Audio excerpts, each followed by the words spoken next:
Good morning. Okay, Amani, good morning. Jishna, Sana, good morning. Sharanya, കഴിഞ്ഞ ദിവസം കണ്ടില്ലല്ലോ ശരണ്യനെ, എന്ത് പറ്റി? Tincy, good morning. Okay Donna.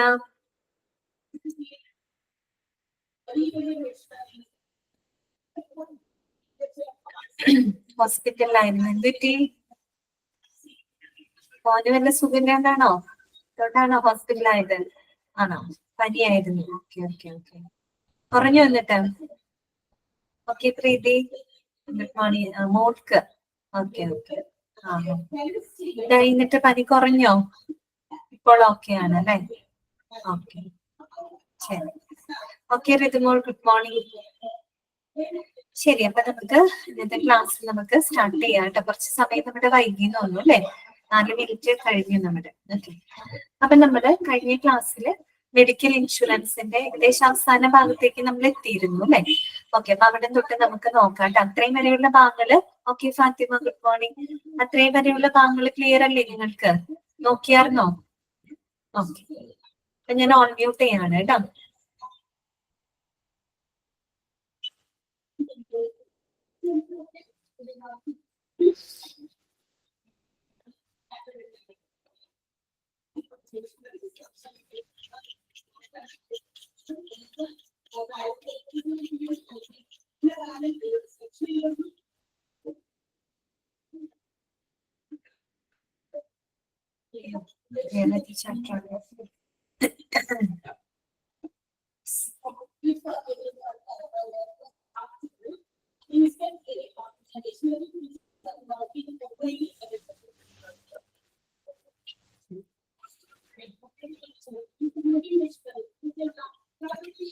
ഇനി നമുക്ക് കഴിഞ്ഞ ദിവസം നമ്മൾ പറഞ്ഞത് എങ്ങനെയാണ് ഒരു ഇൻഷുറൻസ് ക്ലെയിം നമ്മൾ പ്രോസസ് ചെയ്യുന്നതെന്ന് പറഞ്ഞിരുന്നു അല്ലെ?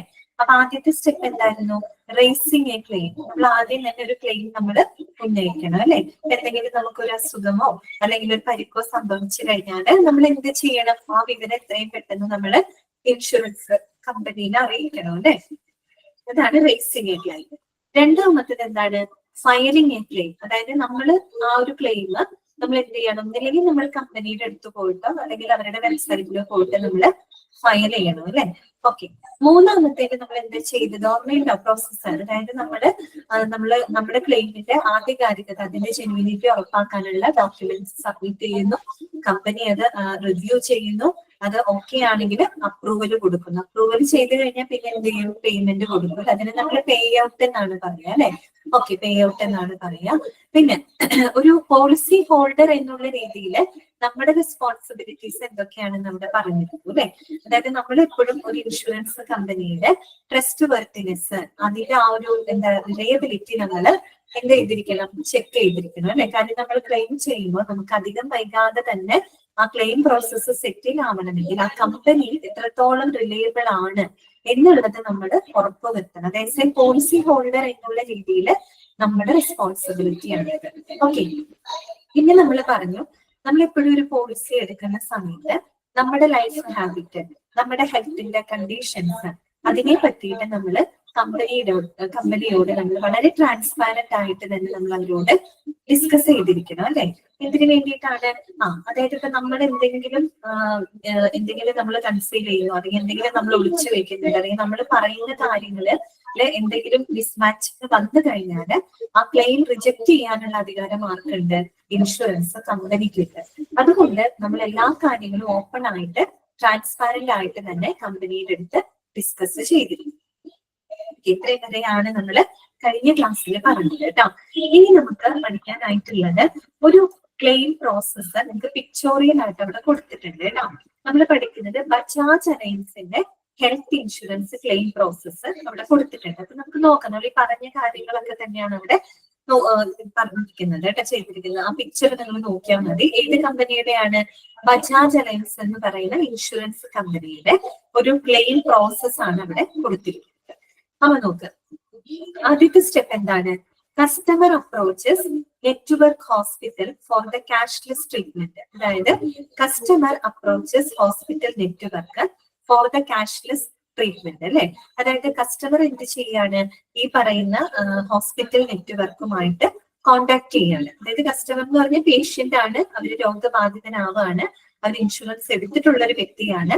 അപ്പൊ അവരെന്ത് ചെയ്യാണ്? ഹോസ്പിറ്റൽ നെറ്റ്വർക്കുമായിട്ട് അവർ കണക്ട് ചെയ്യാണ് അല്ലെ. ഇതിന് വേണ്ടിയിട്ടാണ് for the cashless treatment. Okay, cashless ട്രീറ്റ്മെന്റിന് വേണ്ടിയിട്ട് അവർ ഹോസ്പിറ്റലുമായിട്ട് ബന്ധപ്പെടുകയാണ്. അപ്പൊ അടുത്ത പിക്ചർ ഹോസ്പിറ്റലിന്റെ ആണ്. ഹോസ്പിറ്റൽ എന്ത് ചെയ്യും? Hospital verifies customer details and send pre auth by fax കേട്ടോ. ഹോസ്പിറ്റൽ എന്ത് ചെയ്യും? കസ്റ്റമറിന്റെ ഫുൾ ഡീറ്റെയിൽസ് അവര് വെരിഫൈ ചെയ്യും. എന്നിട്ടോ send pre auth by fax. Pre auth എന്ന് പറഞ്ഞാൽ എന്താണ്? പ്രീ ഓതറൈസേഷൻ സർട്ടിഫിക്കറ്റ് എന്നാണ് കേട്ടോ. അതായത് ആ കസ്റ്റമറുടെ ഡീറ്റെയിൽ ഒക്കെ കംപ്ലീറ്റ് അവർ വെരിഫൈ ചെയ്തിട്ട് എന്ത് ചെയ്യും? ഫാക്സ് വഴിയായിട്ട് പ്രീ ഓതറൈസേഷൻ സർട്ടിഫിക്കറ്റ് അയക്കുകയാണ്. ആർക്കാണ് അയക്കുന്നത്? ഹോസ്പിറ്റല് ഇയാളുടെ ഇൻഷുറൻസ് കമ്പനിയിലോട്ടാണ് അയക്കുന്നത്. എന്ന് പറഞ്ഞാൽ ഇവിടുത്തെ ഇൻഷുറൻസ് കമ്പനി ഏതാണ്? ബജാജ് അലയൻസ് ആണ് അല്ലെ. അപ്പൊ അവിടേക്കാണ് ആ ഒരു പ്രീ ഓതറൈസേഷൻ സർട്ടിഫിക്കറ്റ് സെൻഡ് ചെയ്യുന്നത്, ഇങ്ങനെ ത്രൂ ഫാക്സ് വഴിയായിട്ട് കേട്ടോ. ഓക്കെ, ക്ലിയർ ആയ കാര്യം എന്താണ്? പേഷ്യന്റ് ഒരു ക്യാഷ്ലെസ് ട്രീറ്റ്മെന്റിന് വേണ്ടിയിട്ടാണ് പറഞ്ഞിരിക്കുന്നത്. ക്യാഷ്ലെസ് ട്രീറ്റ്മെന്റിന്റെ പ്രത്യേകത നിങ്ങൾക്കറിയാം. അവിടെ ഒരിക്കലും പോളിസി ഹോൾഡർക്ക് കയ്യിൽ നിന്ന് പൈസ എടുത്ത് കൊടുക്കേണ്ടി വരില്ല അല്ലെ. പകരം എന്താണ്? കമ്പനി നേരിട്ട് ഹോസ്പിറ്റലൈസേഷൻ ബില്ലുകളൊക്കെ സെറ്റിൽ ചെയ്യാണ് അല്ലെ. കമ്പനി നേരിട്ട് ഹോസ്പിറ്റലുമായിട്ട് എന്ത് സെറ്റ് ചെയ്യാണ്? ഈ പേ ബില്ലുകളും കാര്യങ്ങളൊക്കെ സെറ്റിൽ ചെയ്യാണ്. ഓക്കെ, അപ്പൊ അതാണ് ക്യാഷ്ലെസ് ട്രീറ്റ്മെന്റ് എന്ന് അറിയാമോ നിങ്ങൾക്ക്? ഓക്കെ, അപ്പൊ ഹോസ്പിറ്റൽ എന്ത് ചെയ്യാണ്? ഈ കസ്റ്റമറിന്, ദാറ്റ് മീൻസ് നമ്മുടെ പേഷ്യന്റിന്റെ എല്ലാ കാര്യങ്ങളും വെരിഫൈ ചെയ്തതിന് ശേഷം ഒരു പ്രീ ഓതറൈസേഷൻ സർട്ടിഫിക്കറ്റ് ഫാക്സ് വഴിയായിട്ട് ആർക്ക് അയക്കുകയാണ്? ബജാജ് അലയൻസിലോട്ട് അയക്കുകയാണ്. ഇനി കമ്പനി എന്ത് ചെയ്യും നോക്കാം. Bajaj Allianz verifies pre auth details with policy benefits and sends response to the hospital. Bajaj Allianz എന്ത് ചെയ്യും? ഈ പ്രീ ഓതറൈസേഷൻ ഡീറ്റെയിൽസ് നല്ലപോലെ വെരിഫൈ ചെയ്യും. വെരിഫൈ ചെയ്തതിന് ശേഷം അതിൽ പറഞ്ഞിരിക്കുന്ന ബെനിഫിറ്റുകൾ എന്തൊക്കെയാണെന്ന് കൃത്യമായിട്ട് നോക്കി ആ ഹോസ്പിറ്റലിന് റെസ്പോൺസ് അയക്കുകയാണ്. ഓക്കെ, ഹോസ്പിറ്റലിന് തിരിച്ച് റെസ്പോൺസ് അയക്കുകയാണ്. ഇനി നമ്മള് റെസ്പോൺസുകള് 3 രീതിയിലാവാം അല്ലെ. 3 രീതിയിലായിരിക്കാം റെസ്പോൺസുകൾ വരുന്നത്. ഒന്ന് അപ്രൂവ്ഡ് റെസ്പോൺസ് ആയിരിക്കാം, അതായത് വെരിഫൈ ചെയ്ത് ഓക്കെ ആണെങ്കിൽ അപ്രൂവ്ഡ് റെസ്പോൺസ് ആണ്. ഓക്കെ, അപ്രൂവ് ചെയ്തുകൊണ്ടുള്ള റെസ്പോൺസ് ആവാം. അതല്ലെങ്കിൽ ഡിനൈൽ ആവാം. ചിലപ്പോൾ അപ്രൂവൽ കൊടുക്കില്ല, അത് ഡിനൈ ചെയ്യാം, നിഷേധിക്കാം, അല്ലെങ്കിൽ അത് ആ ഒരു ക്ലെയിം പ്രോസസ് അവര് റിജക്ട് ചെയ്യാം. അതാണ് ഡിനൈൽ എന്ന് പറയുന്നത്. ഓക്കെ, പിന്നെ മറ്റൊരു ചാൻസ് എന്താണ്? ക്വറി ആണ്. ക്വറി എന്ന് പറഞ്ഞാൽ എന്താണ്? അന്വേഷണമാണ്. അപ്പൊ 3 രീതിയിൽ റെസ്പോൺസ് വരാം. ഒന്നെങ്കിൽ അപ്രൂവൽ റെസ്പോൺസ് ആവാം, അല്ലെങ്കിൽ ഡിനൈൽ റെസ്പോൺസ് ആവാം, അതുമല്ലെങ്കിൽ ക്വറി റെസ്പോൺസ് ആവാം.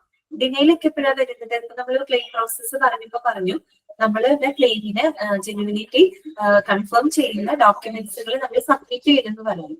അങ്ങനെ സബ്മിറ്റ് ചെയ്യുമ്പോൾ കമ്പനിക്ക് ഇപ്പൊ എന്തെങ്കിലും മിസ്മാച്ചിങ് തോന്നുകയാണെങ്കിൽ അവരെന്ത് ചെയ്യും? ആ ക്ലെയിം പ്രോസസ്സ് അവര് അപ്രൂവ് ചെയ്യില്ല, അവരെന്ത് ചെയ്യും? ഡിനൈ ചെയ്യും. ഓക്കെ, അപ്പൊ അങ്ങനെ ഒരു റെസ്പോൺസ് ഉണ്ടാവാം. അല്ലെങ്കിൽ ക്വറി ആവാം. ക്വറി എന്ന് വെച്ചാൽ അന്വേഷണം. അതായത് ഇപ്പൊ വേണ്ടത്ര ഡോക്യുമെന്റ്സുകൾ സബ്മിറ്റഡ് അല്ലാന്നുണ്ടെങ്കിൽ അവർ കുറച്ചും കൂടി ഡോക്യുമെന്റ്സ് ഒരുപക്ഷെ ആവശ്യപ്പെട്ടേക്കാം അല്ലെ. അപ്പൊ അതിന്റെ ഭാഗമായിട്ട് ഒരു ക്വറി ആയിരിക്കാം ചിലപ്പോൾ അവര് റെസ്പോണ്ട് ചെയ്യുന്നത്. അതിന് 3 രീതിയിലുള്ള ചാൻസസ് ഉണ്ട്. അപ്പൊ നമുക്ക് ഓരോ റെസ്പോൺസിനും എങ്ങനെയൊക്കെയാണ് നോക്കാം കേട്ടോ. ഫസ്റ്റ് വൺ അപ്രൂവ്ഡ് ആണ്, അതായത് അപ്രൂവൽ റെസ്പോൺസ് ആണ് കൊടുത്തതെങ്കിൽ എന്തായിരിക്കും ഫർദർ സ്റ്റെപ്പുകൾ എങ്ങനെയായിരിക്കും? Approval letter send by the Bajaj Allianz. Bajaj Allianz എന്ത് ചെയ്യും? Approval letter ആർക്കയക്കും? ഹോസ്പിറ്റലിന് അയക്കും. അപ്രൂവ് ചെയ്തുകൊണ്ടുള്ള ലെറ്റർ ഹോസ്പിറ്റലിന് അയക്കും. അപ്പൊ ഹോസ്പിറ്റൽ എന്ത് ചെയ്യും? Hospital admits the patient without any deposit and provides cashless treatment. Hospital എന്ത് ചെയ്യും? പേഷ്യന്റിനെ അവിടെ അഡ്മിറ്റ് ചെയ്യും അല്ലെ. പ്രത്യേകിച്ച് അവരിൽ എന്തെങ്കിലും ഡെപ്പോസിറ്റ് സ്വീകരിക്കും? ഇല്ല, അവർ അഡ്മിറ്റ് ചെയ്യുകയും അവർക്ക് ക്യാഷ്ലെസ് ട്രീറ്റ്മെന്റ് പ്രൊവൈഡ് ചെയ്യുകയും ചെയ്യും. ഓക്കെ. പിന്നെയോ pay non medical expenses and co payment before the discharge from the hospital. അപ്പോ പേഷ്യന്റിന് എന്തുമാത്രം അവിടെ കൊടുത്താൽ മതി? നോൺ മെഡിക്കൽ എക്സ്പെൻസസ് അല്ലെ. നോൺ മെഡിക്കൽ എക്സ്പെൻസസിനുള്ള കാര്യങ്ങൾ അല്ലെങ്കിൽ നോൺ മെഡിക്കൽ എക്സ്പെൻസുകളും മാത്രം അവര് കൊടുത്താൽ മതി അല്ലെ. പേഷ്യന്റ് കയ്യിൽ നിന്ന് എടുത്ത് കൊടുത്താൽ മതി. ബാക്കി മെഡിക്കൽ എക്സ്പെൻസും കാര്യങ്ങളൊക്കെ ആര് നോക്കിക്കോളും? കമ്പനി നോക്കിക്കോളും. ഓക്കെ, ക്ലിയർ ആയല്ലോ. അപ്പൊ അപ്രൂവൽ ആണെങ്കിൽ അങ്ങനെയായിരിക്കും ഫർദർ പ്രോസസ്. അടുത്ത റെസ്പോൺസ് എന്തായിരുന്നു? ഡിനൈൽ ആയത്. അതായത് നമ്മൾ അപ്രൂവ് ചെയ്തിട്ടില്ല, റിജക്റ്റഡ് ആണെങ്കിൽ എന്തായിരിക്കും ഫർദർ സ്റ്റെപ്പുകൾ വരുന്നത്? Denial letter send by Bajaj Allianz. Bajaj Allianz ഒരു ഡിനൈൽ ലെറ്റർ ആയിരിക്കും ആർക്ക് അയക്കുന്നുണ്ടാവുക? ഹോസ്പിറ്റലിന് അയക്കുന്നുണ്ടായിരിക്കാം. അപ്പൊ ഹോസ്പിറ്റൽ എന്ത് ചെയ്യും? Hospital admits the patient as a cash payment and patient has to pay the bill. അപ്പൊ ഹോസ്പിറ്റൽ എന്ത് ചെയ്യും? പേഷ്യന്റിനെ അഡ്മിറ്റ് ചെയ്യും ക്യാഷ് പേയ്മെന്റ് ആയിട്ട് തന്നെ. അതായത് പേഷ്യന്റ് കയ്യിൽ നിന്ന് പണം എടുത്തു കൊടുക്കണം. ആ രീതിയിൽ തന്നെ പേഷ്യന്റിനെ അഡ്മിറ്റ് ചെയ്യുകയും പേഷ്യന്റ് എന്ത് ചെയ്യണം? ആ ബില്ലുകൾ പേ ചെയ്യേണ്ടതായിട്ടും വരും. ഓക്കെ. പിന്നെ എന്താണ് പേഷ്യന്റിന് പിന്നീട് ചെയ്യാൻ പറ്റുന്ന കാര്യം? എന്താണ്? ക്ലെയിം ഫോർ റീഇംബേഴ്സ്മെന്റ് അല്ലെ. റീഇംബേഴ്സ്മെന്റിന് വേണ്ടിയിട്ട് അവർക്ക് ക്ലെയിം ചെയ്യാം അല്ലെ. അതായത് റീഇംബേഴ്സ്മെന്റ് എന്ന് വെച്ചാൽ നമുക്ക് വന്നിട്ടുള്ള ചെലവുകളും കാര്യങ്ങളും കൃത്യമായിട്ട് ഹോസ്പിറ്റൽ ബില്ലുകളൊക്കെ സൂക്ഷിച്ചു വെക്കാം. അതിനുശേഷം ട്രീറ്റ്മെന്റ് ഒക്കെ കഴിയുമ്പോൾ ട്രീറ്റ്മെന്റിന്റെ സമയത്ത് നമ്മൾ കയ്യിൽ നിന്ന് പൈസ എടുത്ത് കൊടുക്കേണ്ടി വരും. അത് കഴിഞ്ഞിട്ട് നമ്മൾ ഈ ബില്ലുകളും എല്ലാം കൃത്യമായിട്ട് സൂക്ഷിച്ചു വെക്കാം. അതിനുശേഷം നമുക്ക് അത് വീണ്ടും നമ്മൾ ട്രീറ്റ്മെന്റ് ഒക്കെ കഴിഞ്ഞിട്ട് കമ്പനിക്ക് അത് അയച്ചു കൊടുത്തിട്ട് ആ ബില്ലുകളും കാര്യങ്ങളും അയച്ചു കൊടുത്ത് റീഇംബേഴ്സ്മെന്റ്, അതായത് ആ പൈസ നമുക്ക് ചെലവായ പൈസ ലഭിക്കുന്നതിന് വേണ്ടിയിട്ട് നമുക്ക് എന്ത് കൊടുക്കാം? ക്ലെയിം ചെയ്യാം. ഓക്കെ, അതാണ് റീഇംബേഴ്സ്മെന്റ് എന്ന് പറയുന്നത്. ക്ലിയർ ആയോ? Claim four reimbursement. ഇനി മൂന്നാമതൊരു റെസ്പോൺസ് നമ്മൾ പറഞ്ഞത് ക്വറി ആണ് അല്ലെ, അന്വേഷണമാണ്. അപ്പൊ എന്തായിരിക്കും? Query letter send by the Bajaj Allianz. Bajaj Allianz എന്തായിരിക്കും? ഒരു ക്വറി ലെറ്റർ ആയിരിക്കും ഹോസ്പിറ്റലിന് അയക്കുന്നുണ്ടായിരിക്കാം. അതായത് ഒരു കുറച്ചും കൂടെ ഒരു അഡീഷണൽ ഡോക്യുമെന്റ്സുകളൊക്കെ അവര് ആവശ്യപ്പെട്ടേക്കാം. അപ്പൊ ഹോസ്പിറ്റൽ എന്ത് ചെയ്യും? Hospital faxes the reply for the queries asked by the doctors. അപ്പൊ ഹോസ്പിറ്റൽ എന്ത് ചെയ്യും? ഡോക്ടേഴ്സിന്റെ അടുത്ത് കാര്യങ്ങളൊക്കെ ചോദിച്ച് ഇവരുടെ അന്വേഷണങ്ങൾക്ക് കൃത്യമായിട്ടുള്ള മറുപടികള് ഫാക്സ് വഴി തിരിച്ചയച്ചു കൊടുക്കും. അപ്പൊ ഈ ഒരു പ്രോസസ് ഇങ്ങോട്ട് വരും. വീണ്ടും ഇതേ സ്റ്റെപ്പുകൾ തന്നെ അവിടെ ആവർത്തിക്കും. അപ്പൊ നിങ്ങൾക്ക് ഒരു ക്ലെയിം പ്രോസസ് എങ്ങനെയാണെന്ന് മനസ്സിലാക്കാൻ വേണ്ടിയിട്ടാണ് അവിടെ കൊടുത്തിരിക്കുന്നത്. ക്ലിയർ ആയോ? പിക്ചർ മനസ്സിലായോ നിങ്ങൾക്ക്? ഓക്കെ അല്ലേ? നെക്സ്റ്റ് നമുക്ക് ലാസ്റ്റ് ഭാഗത്തേക്ക് നമ്മൾ വരികയാണ് കേട്ടോ. ഇനി നമുക്ക് പഠിക്കാനുള്ളത് ഹോസ്പിറ്റൽ ഇൻഷുറൻസ് എക്സിക്യൂട്ടീവ് ഓർ മാനേജറുടെ റെസ്പോൺസിബിലിറ്റീസ് ആണ് കേട്ടോ. ഒരു ഇൻഷുറൻസ് മാനേജറുടെ റെസ്പോൺസിബിലിറ്റീസ് എന്തൊക്കെയാണെന്ന് നോക്കാം കേട്ടോ. അപ്പൊ ഓരോ പോയിന്റുകളും നിങ്ങൾ ക്ലിയർ ആക്കി മനസ്സിലാക്കി വെക്കുക കേട്ടോ. ഒന്നാമത്തെ പോയിന്റ് എന്താണ് നോക്കി? Responsible for supervising the insurance operations and designing, implementing and training hospital staff on insurance protocols. ഇതാണ് പറയുന്നത്. ഇദ്ദേഹം ഒരു ഇൻഷുറൻസ് മാനേജർ ആണ് അല്ലെ. അപ്പൊ ഇൻഷുറൻസ് സംബന്ധമായിട്ടുള്ള എല്ലാ പ്രവർത്തനങ്ങൾക്കും മേൽനോട്ടം വഹിക്കേണ്ട വ്യക്തി ആരാണ്? ഇൻഷുറൻസ് മാനേജർ ആണ് അല്ലെ. അദ്ദേഹം എന്ത് ചെയ്യണം? ഇൻഷുറൻസ് പ്രോട്ടോകോൾസിനെ സംബന്ധിച്ച് ഇൻഷുറൻസ് പ്രോട്ടോകോൾസുകൾ കൃത്യമായിട്ട് ഡിസൈൻ ചെയ്യുക അല്ലെ. ഇൻഷുറൻസ് സംബന്ധമായിട്ടുള്ള പ്രവർത്തനങ്ങളൊക്കെ സുഗമമാക്കുന്നതിന് അതിന്റെ ഇൻഷുറൻസ് പ്രോട്ടോകോളുകൾ കൃത്യമായിട്ട് രൂപകൽപ്പന ചെയ്യുക, ഡിസൈൻ ചെയ്യുക, അത് ഇംപ്ലിമെന്റ് ചെയ്യുന്ന വെച്ചാൽ എന്താണ്? നടപ്പിലാക്കുക. പിന്നെന്താണ്? ആൻഡ് ട്രെയിനിങ് ഹോസ്പിറ്റൽ സ്റ്റാഫ്, അതായത് ഇൻഷുറൻസ് സംബന്ധമായിട്ടുള്ള പ്രവർത്തനങ്ങളിൽ ഏർപ്പെടാനായിട്ട് അവിടുത്തെ സ്റ്റാഫുകൾക്ക് വേണ്ട പരിശീലനങ്ങളൊക്കെ പ്രൊവൈഡ് ചെയ്യും. ഇതൊക്കെ ആരുടെ ഡ്യൂട്ടിയാണ്? ഇൻഷുറൻസ് മാനേജറുടെ റെസ്പോൺസിബിലിറ്റി ആണ്. മനസ്സിലായോ? ഒരു ഹോസ്പിറ്റലിൽ ഇൻഷുറൻസ് സംബന്ധമായിട്ടുള്ള പ്രവർത്തനങ്ങള് നല്ല രീതിയിൽ കൊണ്ടുപോകുന്നതിനായിട്ട് ഇൻഷുറൻസ് പ്രോട്ടോകോളുകൾ രൂപകൽപ്പന ചെയ്യുക, അത് നടപ്പിലാക്കുക, അതുപോലെ ഇൻഷുറൻസ് പ്രോട്ടോകോൾ കൃത്യമായിട്ട് കൈകാര്യം ചെയ്യുന്നതിന് അവിടെ ഉള്ള സ്റ്റാഫുകൾക്ക് വേണ്ട പരിശീലനങ്ങളൊക്കെ കൊടുക്കുക. ഇതൊക്കെ അദ്ദേഹത്തിന്റെ ഒരു റെസ്പോൺസിബിലിറ്റി ആണ് കേട്ടോ. ക്ലിയർ ആയല്ലോ point? Responsible for supervising insurance operations and designing, implementing and training hospital staff on the insurance protocols. Next point കേട്ടോ. രണ്ടാമത്തെ പോയിന്റ് ഇതാണ്. Supervisor administration of medical services to insurance and corporate patients and customers of the hospital. ഇതുകൂടാതെ നമ്മുടെ ഹോസ്പിറ്റലിലുള്ള പേഷ്യൻസുകള്, മറ്റു ഉപഭോക്താക്കള്, അതുപോലെ corporate patients എന്താണെന്ന് പറയാം കേട്ടോ. ഈ കോർപ്പറേറ്റ് പേഷ്യൻസ് അവർക്കൊക്കെ ഇൻഷുറൻസ് സംബന്ധമായിട്ടുള്ള എല്ലാ മെഡിക്കൽ സേവനങ്ങളും അവർക്ക് പ്രൊവൈഡ് ചെയ്യുക, അല്ലെ? എല്ലാവരും ഇൻഷുറൻസ് ഒക്കെ എടുത്തിട്ടുണ്ട്, അതിലൂടെ ലഭിക്കുന്ന മെഡിക്കൽ സേവനങ്ങളൊക്കെ അവർക്ക് പ്രൊവൈഡ് ചെയ്യാം കേട്ടോ. ഇനി ഇവിടെ പറയുന്നുണ്ട് കോർപ്പറേറ്റ് പേഷ്യന്റ്. എന്താണ് കോർപ്പറേറ്റ് പേഷ്യന്റ് എന്നതുകൊണ്ട് ഉദ്ദേശിക്കുന്നത്? അതായത് ഇത് ചില വലിയ വലിയ കോർപ്പറേറ്റ് കമ്പനികളിലൊക്കെ വർക്ക് ചെയ്യുന്ന ആളുകൾക്ക് അവരുടെ എംപ്ലോയ്മെന്റിന്റെ ഭാഗമായിട്ട് തന്നെ ഹെൽത്ത് ഇൻഷുറൻസ് ബെനിഫിറ്റുകൾ കൊടുക്കുന്നുണ്ട്. അതായത് കോർപ്പറേറ്റ് കമ്പനികളിലൊക്കെ ജോലി ചെയ്യുന്ന MNC ഒക്കെ മൾട്ടിനാഷണൽ കമ്പനികളിലൊക്കെ ജോലി ചെയ്യുന്ന ആളുകൾക്ക് അവരുടെ കമ്പനി തന്നെ ഇൻഷുറൻസ്, ഹെൽത്ത് ഇൻഷുറൻസ് ബെനിഫിറ്റുകൾ കൊടുക്കുന്നുണ്ട്. അപ്പൊ അങ്ങനെയുള്ളവരെയാണ് നമ്മൾ കോർപ്പറേറ്റ് പേഷ്യന്റ് എന്ന് പറയുന്നത്. അപ്പൊ ആ കോർപ്പറേറ്റ് പേഷ്യന്റിനും ഹോസ്പിറ്റലിലുള്ള മറ്റു കസ്റ്റമേഴ്സിനും ഇൻഷുറൻസ് സംബന്ധമായിട്ടുള്ള എല്ലാ മെഡിക്കൽ സേവനങ്ങളും പ്രൊവൈഡ് ചെയ്യുന്നതിൽ മേൽനോട്ടം വഹിക്കാം. ആരുടെ ഡ്യൂട്ടിയാണ്? ഇൻഷുറൻസ് മാനേജറുടെ റെസ്പോൺസിബിലിറ്റി ആണ്. ഓക്കെ, ക്ലിയർ ആണല്ലോ. അടുത്തത് എന്താണ്? Processing of patient insurance claims, അല്ലെ? അതായത് പേഷ്യന്റിന്റെ ഇൻഷുറൻസ് ക്ലെയിമുകളൊക്കെ കൃത്യമായിട്ട് പ്രോസസ് ചെയ്യുക. ഓക്കെ, എന്താണ്? പേഷ്യന്റിന് വേണ്ടിയിട്ട് എല്ലാ ഇൻഷുറൻസ്, അവരുടെ ഇൻഷുറൻസ് ക്ലെയിമുകളൊക്കെ പ്രോസസ് ചെയ്യുക. അടുത്ത പോയിന്റ് എന്താണ്?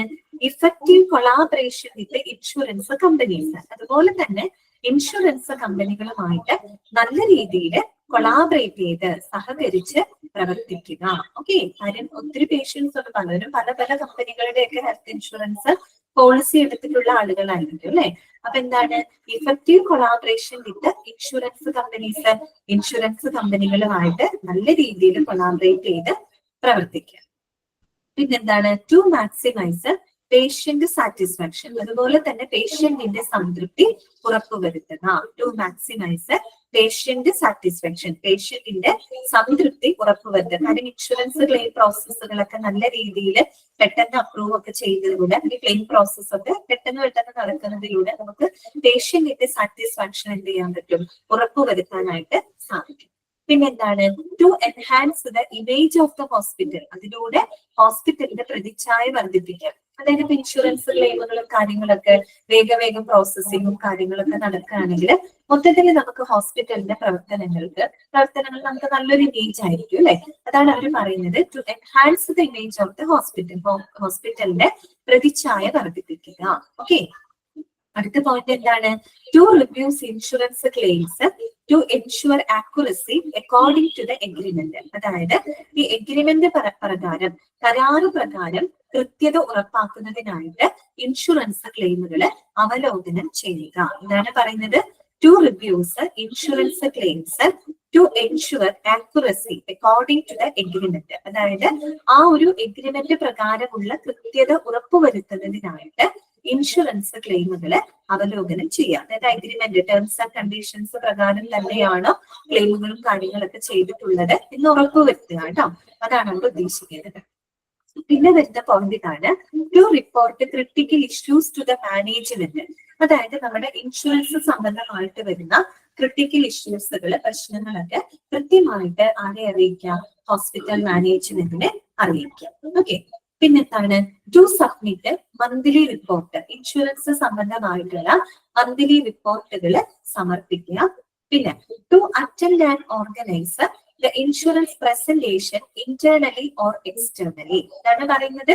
To attend and organise the insurance presentation internally or externally. അതായത് നമ്മുടെ ഹോസ്പിറ്റലിനകത്തും ഹോസ്പിറ്റലിന് പുറത്തും ഇൻഷുറൻസ് സംബന്ധമായിട്ടുള്ള പ്രോഗ്രാമുകള് അല്ലെ, ഇൻഷുറൻസ് പ്രസന്റേഷൻസുകളൊക്കെ അറ്റൻഡ് ചെയ്യുക, അതിലൊക്കെ പങ്കെടുക്കുക, അങ്ങനെയുള്ള പ്രോഗ്രാമുകളൊക്കെ ഓർഗനൈസ് ചെയ്യുക.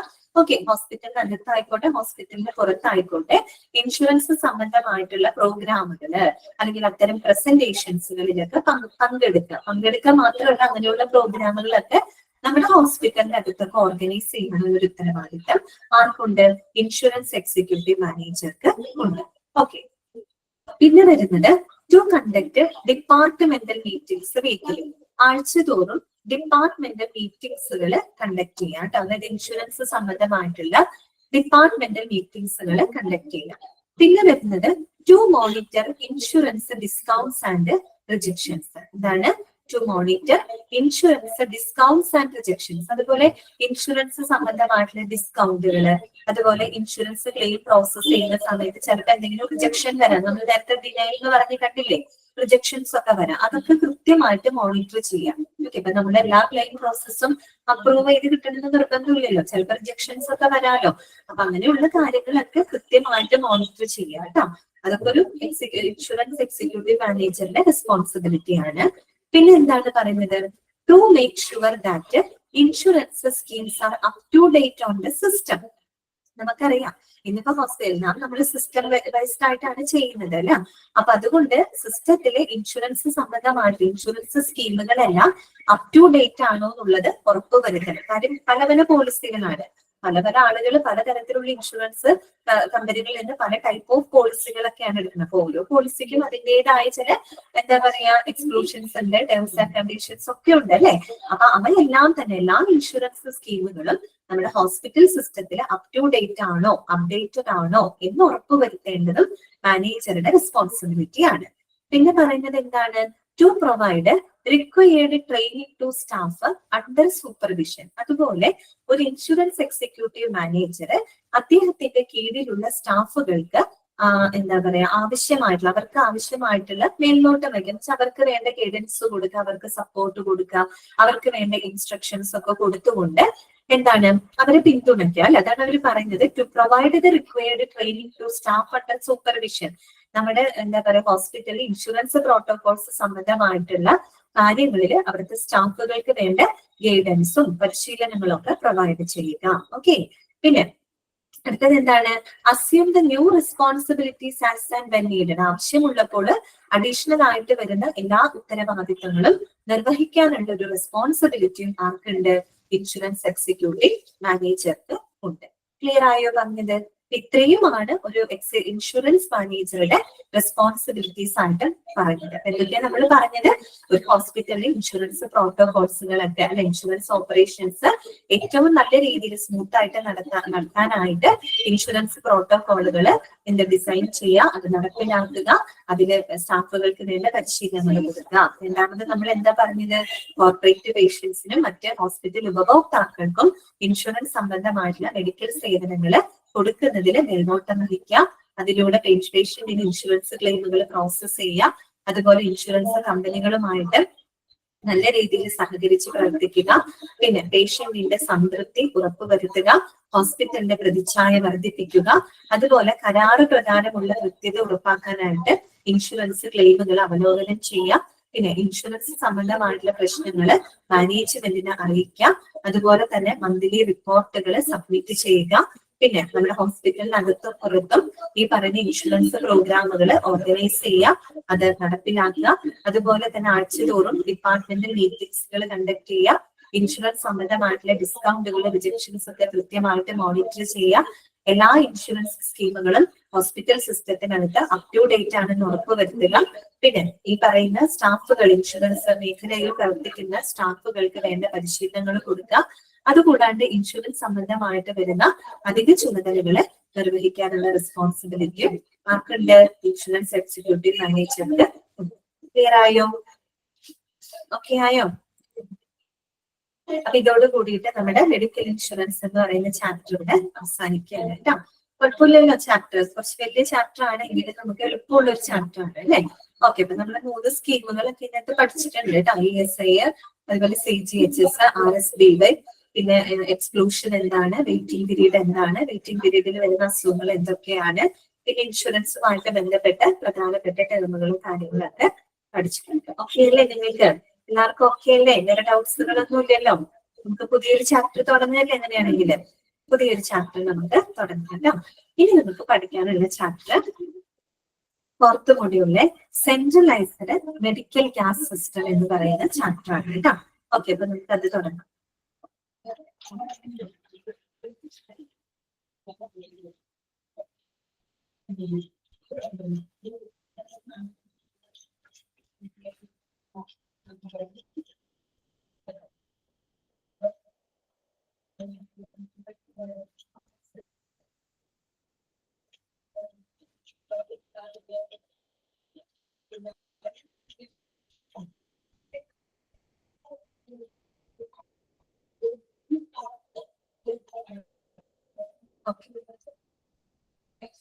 അപ്പൊ ഒന്ന് പേജ് നമ്പർ ഒന്ന് മെൻഷൻ ചെയ്യാമോ?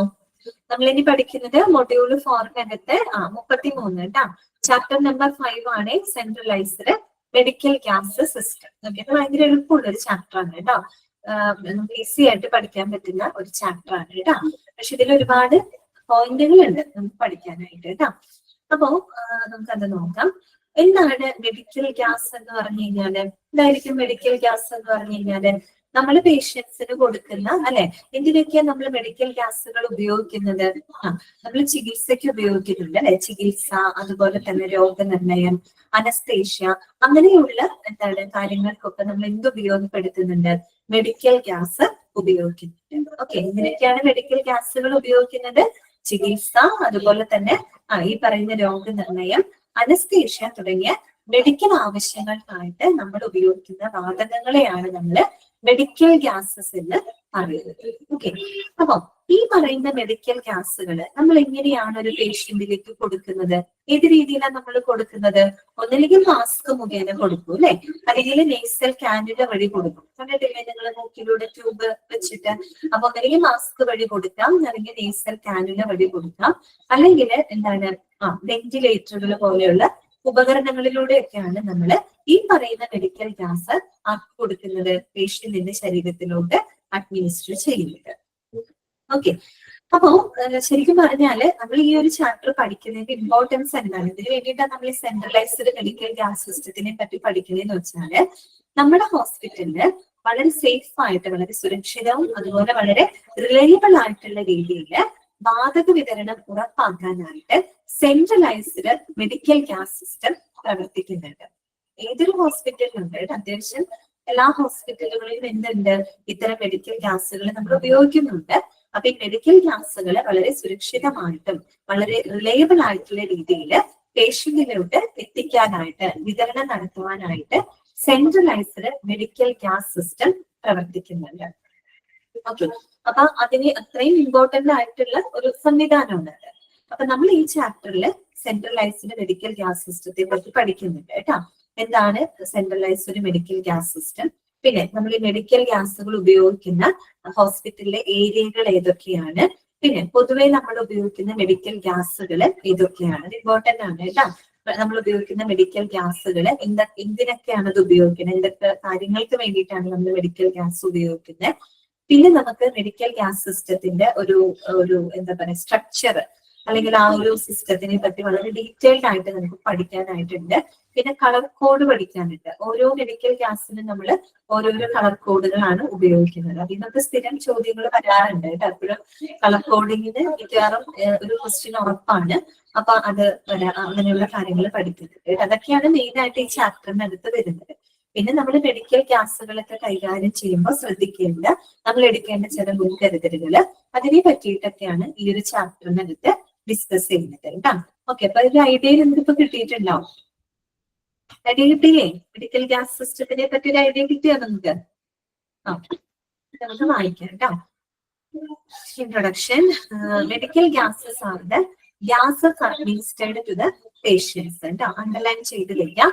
എന്താണ് മെഡിക്കൽ ഗ്യാസ് എന്ന് പറഞ്ഞാല്?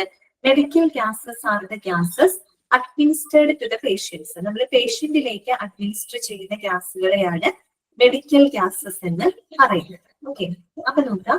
Centralized medical gas systems are increasingly turning out to be an essential requirement in hospitals in the same way that other necessary services and utilities like electricity, water and air conditioning.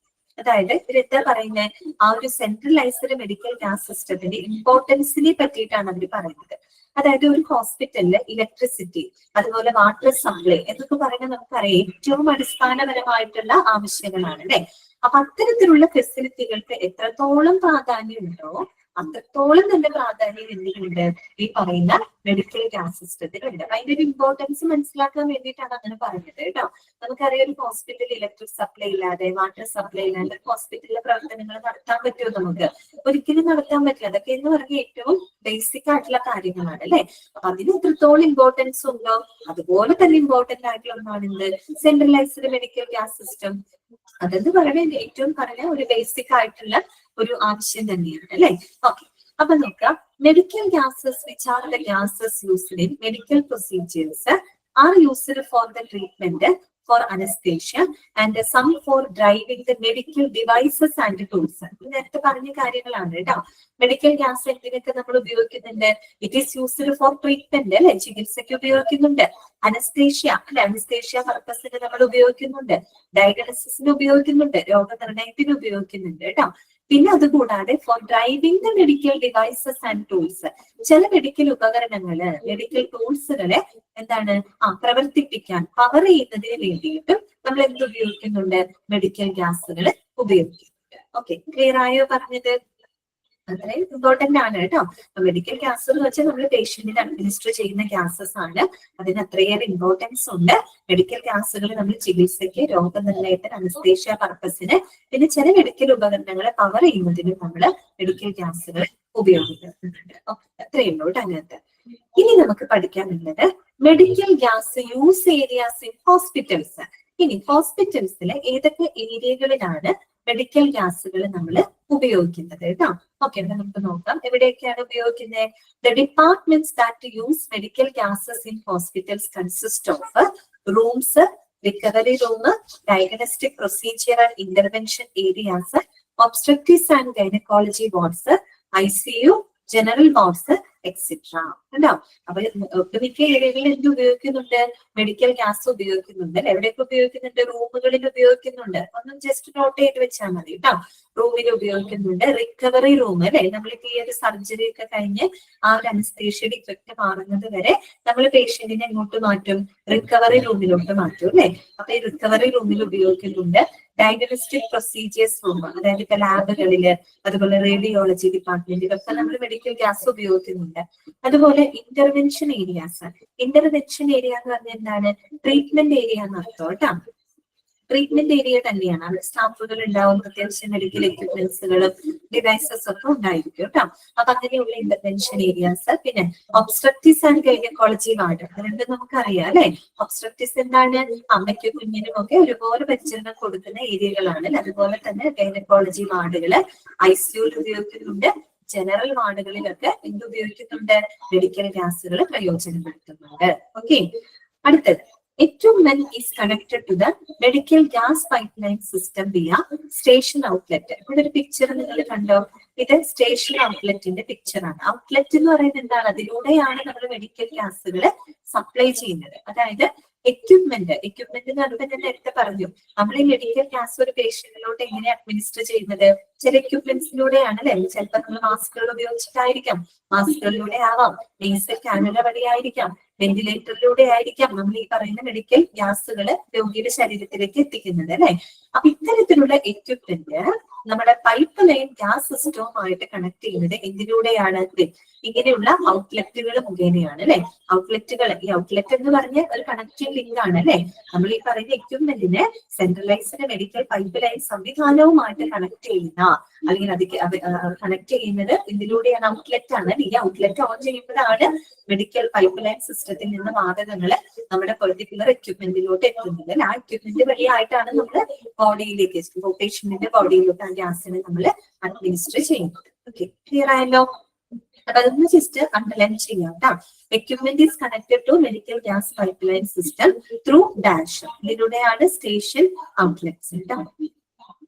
Next എന്ന് പറയുന്നത് medical gas system includes vacuum system and waste anaesthetic gas disposal system. അതായത് നമ്മൾ ഈ medical gas സിസ്റ്റത്തിനെ പറ്റി പഠിക്കുമ്പോൾ അതിന് പ്രധാനമായിട്ടും രണ്ട് സിസ്റ്റങ്ങൾ ചേർന്നതാണ് മെഡിക്കൽ ഗ്യാസ് സിസ്റ്റം എന്ന് പറയുന്നത്. അതെന്താണെന്നൊന്നും നിങ്ങളോട് ചോദിക്കില്ല, പക്ഷെ നിങ്ങൾ അറിഞ്ഞിരിക്കാം. ഒരു മെഡിക്കൽ ഗ്യാസ് സിസ്റ്റം എന്ന് പറഞ്ഞാല് അതിനകത്ത് രണ്ട് സിസ്റ്റങ്ങൾ കമ്പൈൻ ചെയ്തതാണ്. ഏതൊക്കെയാണ് രണ്ട് സിസ്റ്റങ്ങൾ? ഒന്ന് വാക്വം സിസ്റ്റം. അതാണ് വാക്വം സിസ്റ്റം. വാക്വം എന്ന് പറഞ്ഞാൽ എന്താണ്? നമ്മൾ ഈ പറയുന്ന ഡ്രെയിനിങ് പർപ്പസിന്, അതായത് നമ്മുടെ ബോഡിയിൽ നിന്ന് ബോഡി ഫ്ലൂയിഡ്സ്, ബ്ലഡ് പോലുള്ള ബോഡി ഫ്ലൂയിഡ്സ് അങ്ങനെയൊക്കെ ഉള്ളത് എന്താണ് വലിച്ചെടുക്കാനായിട്ട്, അല്ലെ, ഡ്രെയിൻ ചെയ്യുന്നതിനായിട്ട് നമ്മൾ ഉപയോഗിക്കുന്നതാണ് വാക്വം എന്ന് പറയുന്നത്. അപ്പൊ വാക്വം സിസ്റ്റം എന്ന് പറഞ്ഞാല് നമ്മൾ ഈ പറയുന്ന പല മെഡിക്കൽ ആപ്ലിക്കേഷൻസിനായിട്ട് നമ്മൾ നിയന്ത്രിതമായിട്ടുള്ള രീതിയിൽ വാക്വം യൂസ് ചെയ്യുന്നുണ്ട്. ആ വാക്വം യൂസ് ചെയ്യുന്ന ചില പൈപ്പുകളുടെയും ഉപകരണങ്ങളുടെയും ഒരു ശൃംഖല, ഒരു സംവിധാനം വാക്വം സിസ്റ്റം എന്ന് പറയുന്നത്. എന്താണ് വാക്വം സിസ്റ്റം എന്ന് നിങ്ങളോട് ചോദിക്കില്ല, നിങ്ങൾ അറിഞ്ഞിരിക്കാം. നമ്മൾ വിവിധ മെഡിക്കൽ ഉപയോഗങ്ങൾക്കായിട്ട് വാക്വം ഉപയോഗിക്കുന്നുണ്ട്. അപ്പൊ ഈ വാക്വം വളരെ കൺട്രോൾഡ് ആയിട്ടുള്ള രീതിയിൽ സപ്ലൈ ചെയ്യുന്നതിനായിട്ട് നമ്മൾ ഉപയോഗിക്കുന്ന പൈപ്പുകളുടെയും ഉപകരണങ്ങളുടെയും ഒരു സംവിധാനം. ഓക്കെ, അതാണ് എന്ത് വാക്വം സിസ്റ്റം എന്ന് പറയുന്നത്. അതാണ് ഒരെണ്ണം. മറ്റൊരു വിഭാഗം, മറ്റൊരു കമ്പോണന്റ് എന്ന് പറഞ്ഞാൽ എന്താണ്? Waste anaesthetic gas disposal system. അതിന് പറയുന്ന മറ്റൊരു പേരാണ് അനസ്തെറ്റിക് ഗ്യാസ് സ്കാവെഞ്ചിങ് സിസ്റ്റം എന്ന് പറയും. സ്കാവെഞ്ചിങ് എന്ന് പറഞ്ഞാൽ എന്താ? വൃത്തിയാക്കാം. അതായത് waste anaesthetic gas disposal system എന്ന് പറയുമ്പോൾ നമുക്കറിയാം അനസ്തെറ്റിക് ഗ്യാസുകൾ ഉണ്ട് അല്ലെ. അപ്പൊ നമ്മൾ ഈ വേസ്റ്റ് വരുന്ന അനസ്തെറ്റിക് ഗ്യാസുകള് നമ്മൾ ഒരു കാരണവശാലും നേരിട്ട് നമ്മൾ അറ്റ്മോസ്ഫിയറിലേക്ക് തുറന്നു വിടാനായിട്ട് പാടില്ല. കാരണം ഇത് വളരെ ഹസാഡസ് ആണ്.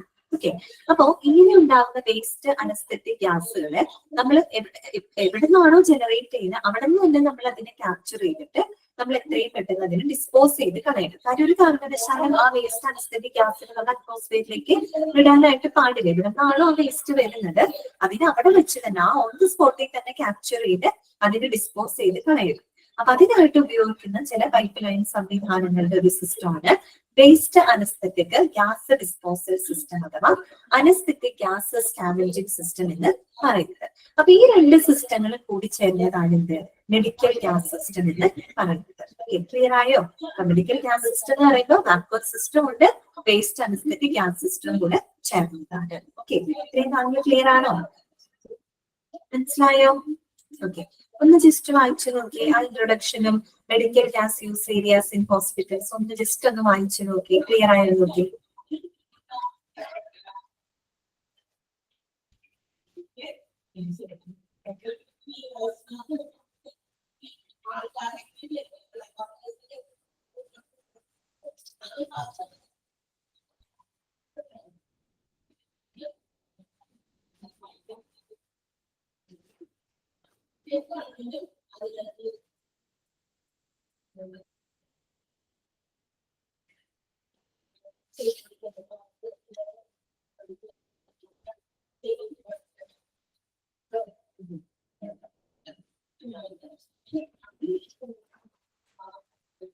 ഓക്കെ, ക്ലിയർ ആണല്ലോ എല്ലാവർക്കും? മനസ്സിലായല്ലോ അത്രയും കാര്യങ്ങള്? ഇനി നമുക്ക് പഠിക്കാനുള്ളത് types of medical gases used in hospitals. അത് ഇമ്പോർട്ടന്റ് ആണ് കേട്ടോ, വളരെയധികം ഇമ്പോർട്ടന്റ് ആയിട്ടുള്ള ഒരു ഭാഗമാണ്. അതായത് നമ്മൾ ഹോസ്പിറ്റലിൽ ഉപയോഗിക്കുന്ന വിവിധ മെഡിക്കൽ ഗ്യാസുകൾ ഏതൊക്കെയാണ്, എന്തിനൊക്കെയാണ് നമ്മൾ ഉപയോഗിക്കുന്നത്, അതാണ് നിങ്ങൾ നോട്ട് ചെയ്ത് വെക്കേണ്ടത് കേട്ടോ.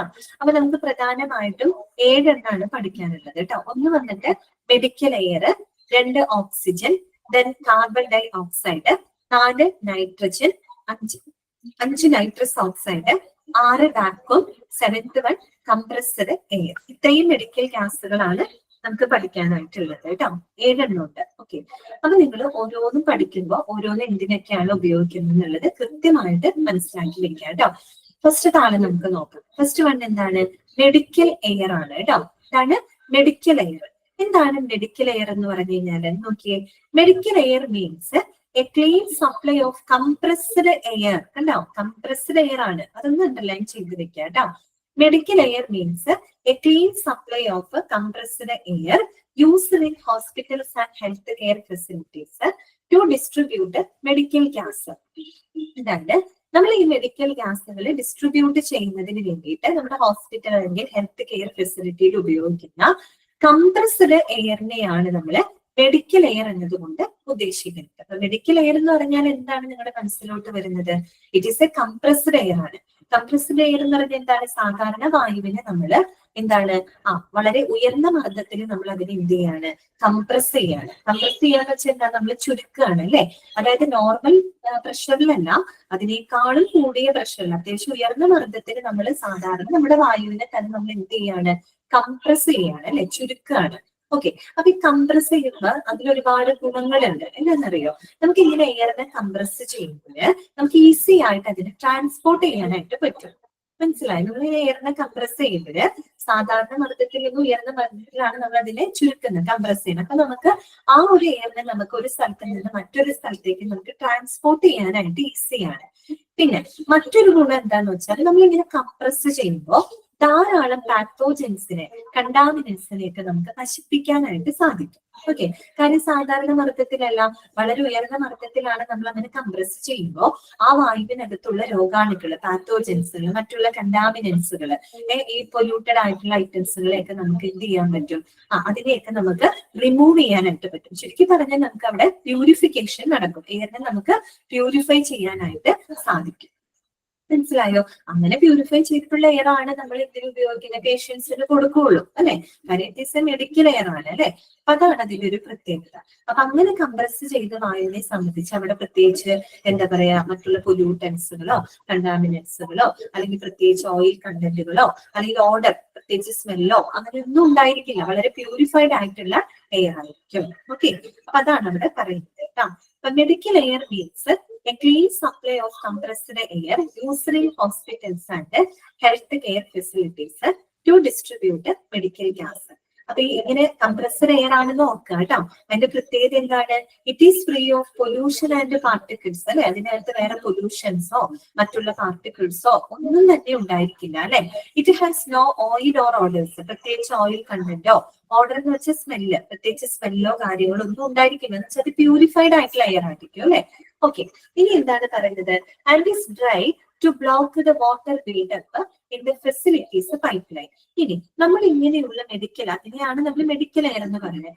ഈ എയറിനെ നമ്മൾ ഡ്രൈ ചെയ്തുകൊണ്ട് മാത്രം, ഡ്രൈ ആക്കിയതിന് ശേഷമാണ് നമ്മുടെ പൈപ്പ് ലൈൻ സംവിധാനങ്ങളിലൂടെ കടത്തിവിടുന്നത്. എന്താണ്? കംപ്രസ്ഡ് എയറിനെ നമ്മൾ എന്ത് ചെയ്യും? ഡ്രൈ ചെയ്യും അല്ലെ. ഡ്രൈ ചെയ്തതിന് ശേഷമാണ് നമ്മൾ ഇതിനെ മെഡിക്കൽ ഗ്യാസ് പൈപ്പ് ലൈൻ സംവിധാനങ്ങളിലൂടെ കടത്തിവിടുന്നത്. എന്തിനാണ് ഇങ്ങനെ ഡ്രൈ ചെയ്യുന്നത്? കംപ്രസ്ഡ് എയർ ആണ് അല്ലെ. അപ്പൊ കംപ്രസ്ഡ് എയർ എന്ന് പറയുമ്പോൾ അതിനകത്ത് ചിലപ്പോൾ ചെറിയ തരത്തില് വാട്ടർ മോളിക്യൂൾസ് ഒക്കെ ഉണ്ടാവാം അല്ലെ, ഈർപ്പം അല്ലെ, വെള്ളത്തിന്റെ അംശങ്ങളൊക്കെ ഉണ്ടാവാം. അപ്പൊ നമ്മൾ ഇത് ഡ്രൈ ചെയ്യണില്ല എന്ന് ഡ്രൈ ചെയ്യാണ്ട് നമ്മൾ ഈ പൈപ്പ് ലൈൻ സിസ്റ്റത്തിലൂടെ കടത്തി വിടുകയാണെങ്കിൽ പല പ്രോബ്ലംസ് ഉണ്ടാവാം. ഇപ്പൊ ഭയങ്കര താഴ്ന്ന ടെമ്പറേച്ചർ ഒക്കെ വരുന്ന സമയത്ത് ചിലപ്പോൾ ഈ വാട്ടർ മോളിക്യൂൾ കണ്ടൻസ് ചെയ്തിട്ട് ചിലപ്പോൾ ഐസ് കട്ട പോലെയൊക്കെ ഫോം ചെയ്യും. അങ്ങനെ ഐസ് കട്ട പോലെയൊക്കെ ഫോം ചെയ്ത് കഴിഞ്ഞാൽ അത് പൈപ്പ് ലൈൻ സംവിധാനത്തിന് ബ്ലോക്കുകൾ ഉണ്ടാക്കും. ബ്ലോക്ക് ഉണ്ടാക്കുക മാത്രമല്ല, നമുക്കറിയാം മെറ്റലാണ്, പൈപ്പ് ലൈനിലൊക്കെ കേടുപാടുകൾ വരാനുള്ള ചാൻസും അവിടെ കൂടുതലാണ്. അപ്പൊ അങ്ങനെയുള്ള പ്രശ്നങ്ങൾ അവോയ്ഡ് ചെയ്യുന്നതിന് വേണ്ടിയിട്ടാണ് നമ്മൾ ഈ പറയുന്ന എയറിനെ എന്ത് ചെയ്യും? നമ്മള് ഡ്രൈ ചെയ്തതിന് ശേഷമാണ്, അതിനകത്ത് യാതൊരു വാട്ടർ കണ്ടന്റും ഇല്ലാത്ത രീതിയിൽ ഡ്രൈ ചെയ്തതിന് ശേഷം മാത്രമാണ് നമ്മളതിനെ പൈപ്പ് ലൈൻ സംവിധാനങ്ങളിലൂടെ കടത്തിവിടുന്നത്. ഓക്കെ, ക്ലിയർ ആയോ? When a patient is in the operating room, whether it's an emergency or not, a surgeon depends on a medical air compressor to keep the patient comfortable and breathing. അപ്പോ സാധാരണ എവിടെ നമ്മൾ ഉപയോഗിക്കുക? Operating റൂമിലാണ് ഉപയോഗിക്കുക. Operation theatre ഒക്കെ ഉണ്ടല്ലോ. Operating റൂമില് ഇപ്പൊ പേഷ്യന്റിന്റെ കണ്ടീഷൻ എമർജൻസി ആണെങ്കിലും അല്ലെങ്കിലും സർജന്മാരെ എന്ത് ഉപയോഗപ്പെടുത്തുന്നുണ്ട്? മെഡിക്കൽ എയർ ഉപയോഗിക്കുന്നുണ്ട്. എന്തിനു വേണ്ടിയിട്ടാണ്? To keep the patient comfortable and breathing. അതായത് പേഷ്യന്റ് കുറച്ച് കംഫർട്ട് ആവാനും അവരുടെ ബ്രീത്തിങ് ഒക്കെ കംഫർട്ട് ആക്കുന്നതിന് വേണ്ടിയിട്ട് എന്ത് ഉപയോഗിക്കുന്നത്? സർജന്മാര് മെഡിക്കൽ എയർ ഉപയോഗിക്കുന്നുണ്ട്. ഓക്കെ, ക്ലിയർ ആയോ? അപ്പൊ ആദ്യത്തെ ഗ്യാസിനെ പറ്റി നിങ്ങൾക്ക് മനസ്സിലായോ? അപ്പൊ മെഡിക്കൽ എയർ എന്ന് കേട്ടാൽ നിങ്ങൾ ഓർക്കുക കംപ്രസ്ഡ് എയർ ആണ്. കംപ്രസ്ഡ് എയർ എന്ന് പറഞ്ഞാൽ സാധാരണ പ്രഷറിനേക്കാൾ ഉയർന്ന പ്രഷറിൽ നമ്മൾ വായുവിനെ കംപ്രസ് ചെയ്യാണ്. അപ്പൊ നിങ്ങൾ ചിന്തിക്കണം, കംപ്രസ് ചെയ്യുമ്പോൾ അതിനകത്ത് പ്രത്യേകിച്ച് പൊല്യൂട്ടൻസോ പാർട്ടിക്കിൾസോ ഒന്നും ഉണ്ടായിരിക്കില്ല. അതിൽ വേറെ ഓയിൽ കണ്ടന്റോ ഓഡേഴ്സോ ഒന്നും തന്നെ ഉണ്ടായിരിക്കില്ല. അത് ഡ്രൈ ചെയ്തതിന് ശേഷം മാത്രമാണ് നമ്മൾ അതിനെ പൈപ്പ് ലൈൻ സംവിധാനങ്ങളിലൂടെ കടത്തിവിടുന്നത്. എവിടെയാണ് നമ്മൾ ഇത് ഉപയോഗിക്കുന്നത്? ഓപ്പറേറ്റിംഗ് റൂമുകളില് ഈ പറയുന്ന പേഷ്യന്റിന്റെ കംഫർട്ടിന്, അവർക്ക് കുറച്ചും കൂടെ കംഫർട്ട് ആയിട്ടുള്ള ബ്രീത്തിങ്ങിനും മറ്റുമായിട്ട് സർജന്മാർ എന്ത് ഉപയോഗിക്കുന്നുണ്ട്? മെഡിക്കൽ എയർ ഉപയോഗിക്കുന്നുണ്ട്. ക്ലിയർ ആയോ? മെഡിക്കൽ എയർ ഓക്കെ ആണോ? ഓക്കെ, ഇനി നെക്സ്റ്റ് വരുന്നതാണ് ഓക്സിജൻ. ഓക്സിജനെ കുറിച്ച് പിന്നെ നമ്മൾ പറയേണ്ട കാര്യമില്ല അല്ലെ, നമ്മുടെ ജീവവായുവാണ് എന്ത്? ഓക്സിജൻ എന്ന് പറയുന്നത്. ഓക്കെ, അപ്പൊ നോക്കുക, oxygen medical gas required in every health care setting and is used for resuscitation and inhalation therapy. Underline ചെയ്യാട്ടോ. Which medical gas is used for resuscitation and inhalation therapy എന്ന് ചോദിക്കുകയാണെങ്കിൽ എന്താണ് ഉത്തരം? ഓക്സിജൻ ആണ് അല്ലെ.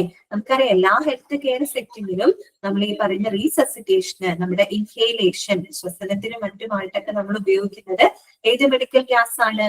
ഓക്സിജൻ ആണ്. ഓക്കെ, അപ്പൊ നോക്കുക, it can be used for medical conditions like COPD, cyanosis, shock, severe hemorrhage, carbon monoxide poisoning, trauma, cardiovascular and respiratory arrest, resuscitation and life support.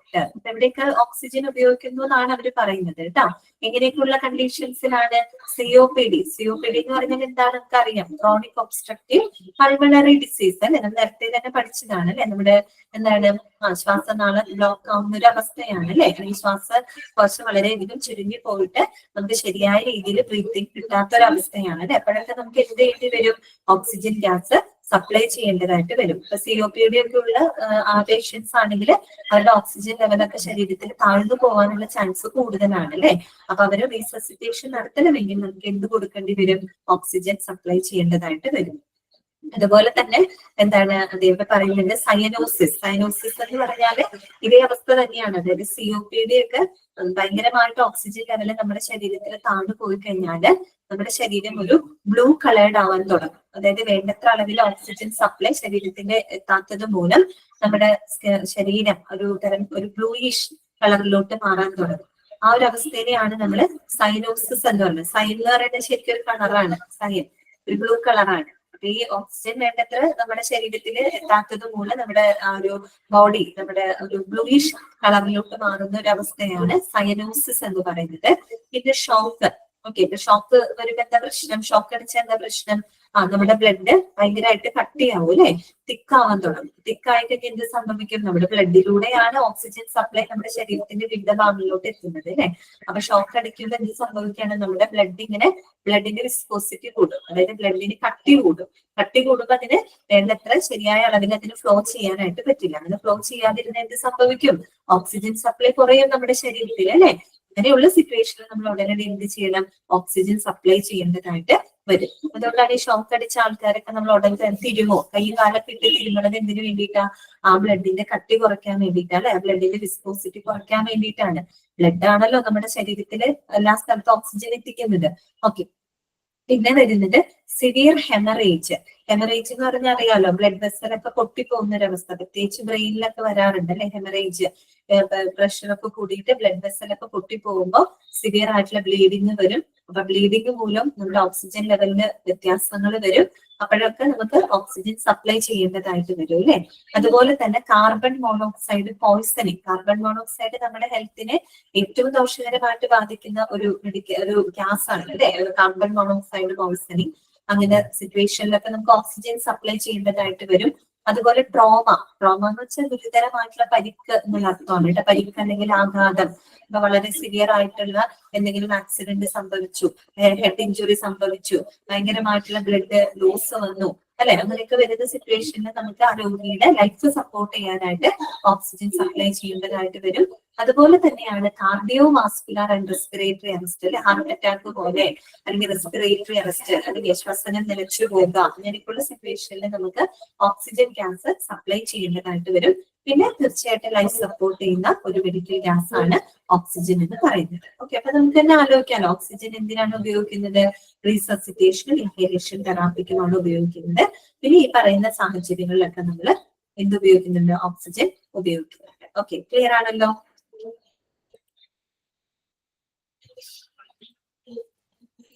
Next വരുന്നതാണ് കാർബൺ ഡൈ ഓക്സൈഡ് കേട്ടോ. Carbon dye oxide അപ്പൊ നമ്മൾ പെട്ടെന്ന് കേൾക്കുമ്പോൾ എനിക്ക് carbon dye oxide എന്നൊക്കെ പറയുന്ന സംഭവം മെഡിസിൻ ഫീൽഡിൽ ഉപയോഗിക്കുന്നുണ്ടോ എന്ന് നമ്മൾ ചിന്തിക്കുന്നുണ്ടാവും അല്ലെ. കാര്യം കാർബൺ ഡൈ ഓക്സൈഡ് പൊതുവെ നമുക്ക് അത്ര അനുയോജ്യമായിട്ടുള്ളൊരു വാതകമല്ല അല്ലെ. പിന്നെ എന്തിനാണ് കാർബൺ ഡൈ ഓക്സൈഡ് ഒരു മെഡിക്കൽ ഗ്യാസ് ആയിട്ട് ഉപയോഗിക്കുന്നുണ്ട് എന്ന് പറയും? എവിടെയാണെന്ന് നോക്കാം കേട്ടോ. ശ്രദ്ധിക്കാം, carbon dioxide is used for insufflating medical gas. Underline ചെയ്യാം കേട്ടോ. Insufflating medical gas for the less invasive surgeries. Insufflating agent ആണ് കേട്ടോ. ഇൻസഫ്ലേറ്റിംഗ് മെഡിക്കൽ ഗ്യാസ് എന്നറിയപ്പെടുന്നത് ഏതാണ്? കാർബൺ ഡൈ ഓക്സൈഡ് ആണ്. ഇൻസഫ്ലേറ്റ് ചെയ്യാന്ന് വെച്ചാൽ എന്താണ്? ഊതി വീർപ്പിക്കുക എന്നുള്ള അർത്ഥമാണ് കേട്ടോ. എന്താണ്? ഊതി വീർപ്പിക്കുക. പ്രത്യേകിച്ച് നമ്മള് ലെസ് ഇൻവസീവ് സർജറീസ് എന്ന് വെച്ചാൽ വലിയ വലിയ ഓപ്പൺ സർജറികളല്ല, നമ്മൾ ചെറിയ മുറിവൊക്കെ ഉണ്ടാക്കി നടത്തുന്ന സർജറികളില്ലേ. ഇപ്പൊ ഇവിടെ പറയുന്നുണ്ട് അതെ, ലാപ്രോസ്കോപ്പി, ആർത്രോസ്കോപ്പി, എൻഡോസ്കോപ്പി, ക്രയോതെറാപ്പി. ഇപ്പൊ നമ്മള് എന്താണ് പറയുക, മറ്റേ കീ ഹോൾ സർജറികളൊക്കെ ചെയ്യില്ലേ, അതായത് തർക്കോദ്വാര ശസ്ത്രക്രിയ എന്നൊക്കെ പറയുന്നത് അതൊക്കെ ലെസ് ഇൻവസീവ് സർജറികളാണ് അല്ലെ. അപ്പൊ അത്തരം സർജറികളില് നമ്മള് ആ ഒരു ശരീരത്തിന്റെ ഉൾഭാഗം മാഗ്നിഫൈ ചെയ്ത് കാണുന്നതിന് വേണ്ടി ഉൾഭാഗത്തേക്ക് നമ്മൾ കാർബൺ ഡൈ ഓക്സൈഡ് ഗ്യാസ് കൊടുക്കുമ്പോൾ ഇൻസഫ്ലേറ്റ് ചെയ്യാൻ പറ്റും. നമുക്കത് അതിനകത്തേക്ക് ഈ കാർബൺ ഡൈ ഓക്സൈഡ് ഗ്യാസ് ഉപയോഗിക്കുമ്പോൾ ആ ഒരു ഉൾഭാഗം നമുക്ക് നല്ല രീതിയിൽ മാഗ്നിഫൈ ചെയ്ത് വലുതാക്കി കാണാനായിട്ട് സാധിക്കും. അപ്പൊ സർജൻസിന് എന്ത് ചെയ്യാൻ പറ്റും? ഈസി ആയിട്ട് അവർക്ക് പ്രൊസീജിയറുകൾ ചെയ്യാനായിട്ട് പറ്റും. അതാണ് ഇൻസഫ്ലേറ്റിംഗ് ഏജന്റ്. ഉൾഭാഗം ഊതി വീർപ്പിക്കാൻ, മാഗ്നിഫൈ ചെയ്ത് കാണിക്കാൻ, വലുതാക്കി കാണിക്കുന്നതിന് വേണ്ടിയിട്ട് നമ്മൾ ഉപയോഗിക്കുന്ന ഒരു മെഡിക്കൽ ഗ്യാസ് ആണ് കാർബൺ ഡൈ ഓക്സൈഡ്. കാര്യം ലെസ് ഇൻവസീവ് സർജറി എന്ന് പറയുമ്പോൾ നമ്മൾ ഫുൾ ഓപ്പൺ ആയിട്ടുള്ള സർജറി അല്ല, നമ്മൾ ചെറിയൊരു ഇൻസിഷൻ മാത്രം ക്രിയേറ്റ് ചെയ്ത് അതിനുള്ളിലേക്ക് ക്യാമറയും ലൈറ്റൊക്കെ കടത്തിവിട്ട് നമ്മളെ സ്കിന്നിങ്ങനെ വലിക്കുകയാണ് ശരിക്കും. ഓക്കെ, അതായത് നമ്മളെ സ്കിൻ ഇങ്ങനെ ഇലാസ്റ്റിക് പോലെ നമ്മളിങ്ങനെ വലിച്ചിട്ടാണ് ആ ഉൾഭാഗത്ത് നമ്മൾ ശസ്ത്രക്രിയ ചെയ്യുന്നത്. അപ്പൊ ആ ഉൾഭാഗം നമുക്ക് നല്ല രീതിയിൽ മാഗ്നിഫൈ ചെയ്ത് വലുതാക്കി കാണണം നമുക്ക്. കാരണം വലിയ മുറിവല്ലല്ലോ, ചെറിയൊരു മുറിവിനെ ഉണ്ടാക്കി നമ്മൾ അതിനിങ്ങനെ ഇലാസ്റ്റിക് പോലെ ഇങ്ങനെ വലിച്ച് നമ്മൾ അങ്ങനെയാണ് നമ്മൾ ആ സർജറി ചെയ്യുന്നത്. അപ്പൊ ആ ഉൾഭാഗം നമുക്ക് നല്ലപോലെ വലുതാക്കി കാണാം, മാഗ്നിഫൈ ചെയ്ത് കാണുന്ന ഉൾഭാഗം നമ്മൾ ഊതി വീർപ്പിക്കണം. ഓക്കെ, അപ്പൊ അതിന് വേണ്ടിയിട്ടാണ് നമ്മൾ എന്ത് ഉപയോഗിക്കുന്നത്? Medical means carbon dioxide ഉപയോഗിക്കുന്നത്. ഇറ്റ്സ് എൻ ഇൻസഫ്ലേറ്റിംഗ് ഏജന്റ് ആണ് കേട്ടോ. ഇൻസഫ്ലേറ്റ് ചെയ്യാന്ന് വെച്ചാൽ ഉൾഭാഗം ഊതി വീർപ്പിക്കുന്നതിനെയാണ് പറയുന്നത്. ഓക്കെ, അപ്പോ ഇവര് പറയുന്നത് ഇതന്നെ. അപ്പൊ നമ്മൾ ഇത്തരത്തിലുള്ള ലാപ്രോസ്കോപ്പി, ആർത്രോസ്കോപ്പി, എൻഡോസ്കോപ്പി, അതുപോലെ ക്രയോതെറാപ്പി നിങ്ങൾ അധികം കേട്ടിട്ടുണ്ടാവില്ല. ക്രയോതെറാപ്പി എന്ന് പറഞ്ഞാൽ ക്രയോതെറാപ്പി എന്നൊക്കെ പറഞ്ഞാല് നമ്മൾ വളരെ താഴ്ന്ന ടെമ്പറേച്ചർ ഉപയോഗിച്ചുകൊണ്ട് ഈ പറയുന്ന അബ്നോർമൽ ആയിട്ടുള്ള ടിഷ്യൂസുകളൊക്കെ റിമൂവ് ചെയ്യുന്ന ഒരു സർജറിയാണ്. പ്രത്യേകിച്ച് ക്യാൻസറസ് ആയിട്ടുള്ള അബ്നോർമൽ ടിഷ്യൂസുകള്, സെൽസുകളൊക്കെ റിമൂവ് ചെയ്യുന്ന ഒരു പ്രൊസീജിയറാണ്. അതിന് നമ്മള് വളരെ താഴ്ന്ന ടെമ്പറേച്ചറാണ് നമ്മൾ യൂസ് ചെയ്യുക. അങ്ങനെ ഒരു പ്രോസസ്സാണ് കേട്ടോ ക്രയോതെറാപ്പി എന്നാണ് നമുക്ക് പറയാം. അപ്പൊ അത്തരം സർജറികളിൽ കാർബൺ ഡൈ ഓക്സൈഡ് ഗ്യാസ് ഉപയോഗിക്കുന്നുണ്ട്. ഒന്നാമത്തെ യൂസ്. രണ്ടാമത്തെ അവർ എന്താ പറയുന്നത്? As well as for respiratory stimulation during and after anaesthesia. അതുപോലെ അനസ്തേഷ്യയുടെ സമയത്തും അനസ്തേഷ്യക്ക് ശേഷം ഒരു റെസ്പിറേറ്ററി സ്റ്റിമുലേഷന് വേണ്ടിയിട്ടും നമ്മൾ എന്ത് കൊടുക്കുന്നുണ്ട്? കാർബൺ ഡൈ ഓക്സൈഡ് കൊടുക്കുന്നുണ്ട്. ഇപ്പൊ നമ്മള് അനസ്തേഷ്യ ഒക്കെ കൊടുക്കുന്ന സമയത്തും അതിനുശേഷവും നമ്മുടെ ബോഡി ഒരു അബോധാവസ്ഥയിലായിരിക്കുമല്ലോ. അപ്പൊ നമുക്ക് ആ ഒരു പഴയ ആ ഒരു റെസ്പിറേഷൻ, ആ ഒരു ശ്വസനം നമുക്കൊന്ന് എന്ത് ചെയ്യണം? സ്റ്റിമുലേറ്റ് ചെയ്യണം. ഓക്കെ, പഴയ ഒരു ഇതിലേക്ക് വരാൻ ഒന്ന് സ്റ്റിമുലേറ്റ് ചെയ്യണം. അപ്പൊ അങ്ങനെ ഒരു റെസ്പിറേറ്ററി സ്റ്റിമുലേഷന് വേണ്ടിയിട്ട് നമ്മൾ ഉപയോഗിക്കുന്ന മെഡിക്കൽ ഗ്യാസ് ഏതാണ്? കാർബൺ ഡൈ ഓക്സൈഡ് ആണ് കേട്ടോ. Okay, carbon dioxide may be piped in large hospitals but more likely comes from a tank. നമ്മൾ പൊതുവെ ഒരു ഹോസ്പിറ്റലിലെ കാർബൺ ഡൈ ഓക്സൈഡ് ഇതുപോലെ തന്നെ സെൻട്രലൈസ്ഡ് മെഡിക്കൽ ഗ്യാസിലൂടെ തന്നെയാണ് നമ്മൾ വിതരണം നടത്തുന്നത്. പൊതുവെ വലിയ വലിയ ടാങ്കുകളിലായിട്ടൊക്കെയാണ് നമ്മൾ കാർബൺ ഡൈ ഓക്സൈഡ് വാങ്ങുന്നത്, സംഭരിച്ചു വെക്കുന്നത്. സിലിണ്ടർ അല്ല, പൊതുവെ വലിയ ടാങ്കുകളിലായിട്ടായിരിക്കും കാർബൺ ഡൈ ഓക്സൈഡ് ഗ്യാസ് സംഭരിച്ചു വെക്കുന്നത്. അപ്പൊ ഓർത്ത് വയ്ക്കാൻ, carbon dioxide insufflating agent ആയിട്ടാണ് ഉപയോഗിക്കുന്നത്. എവിടെയാണ്? ലെസ് ഇൻവസീവ് സർജറീസിൽ. പിന്നെ രണ്ടാമത്തെ ഉപയോഗം നമ്മൾ എന്താ പറഞ്ഞത്? It is used as a respiratory സ്റ്റിമുലേഷന് വേണ്ടിയിട്ടും ഉപയോഗിക്കുന്ന മെഡിക്കൽ ഗ്യാസ് ഏതാണ്? കാർബൺ ഡൈ ഓക്സൈഡ് ആണ്. ഓക്കെ, ക്ലിയർ ആയോ? കാർബൺ ഡയോക്സൈഡ് മനസ്സിലായോ? നെക്സ്റ്റ് വരുന്നതാണ് നൈട്രജൻ കേട്ടോ. മെഡിക്കൽ ലിക്വിഡ് നൈട്രജൻ ആണ്. ലിക്വിഡ് നൈട്രജന് ഒരുപാട് ഉപയോഗങ്ങളുണ്ട് കേട്ടോ. അപ്പൊ നോക്കാം.